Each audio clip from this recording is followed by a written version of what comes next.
د الله په نوم چې ډیر زیات مهربان پورا رحم لرونکی دی. پاک دی هغه ذات چې یوه شپه خپل بنده له مسجد حرام نه تر هغه لرې یعنې اقصی مسجد پورې بوت، کوم چې د هغه چاپېریال مو برکتي کړی دی تر څو چې په هغه باندې خپلې ځینې نښانې وګورو.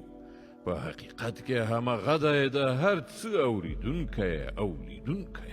قسم دی په ستوري باندې کله چې هغه پرېوت، ستاسې ملګری نه بېلارې شوی دی او نه یې په سرغړاوي سره سمه لاره پرېښې ده. هغه له خپل نفسي خواهش نه خبرې نه کوي. دا قرآن خو یوه وحی ده چې پر هغه نازلیږي. برلاسه ځواکمن یعنې جبرائیل علیه السلام ده ته هغه قرآن ښودلی چې د ښکلې څېرې خاوند دی. نو هغه راغی او د لمر خاته پورتنیو آفاقو کې ودرېده.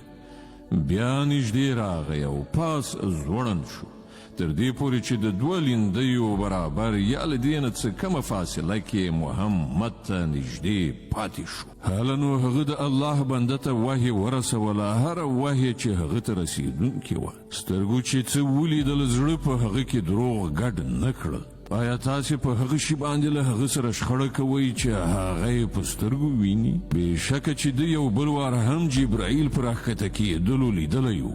د سدرة المنتهی سره هغه ځای چې نږدې ته د مسلمانانو د اوسېدو جنت دی. په هغه وخت کې پر سدره باندې غوړېدل هغه څه چې غوړېدل.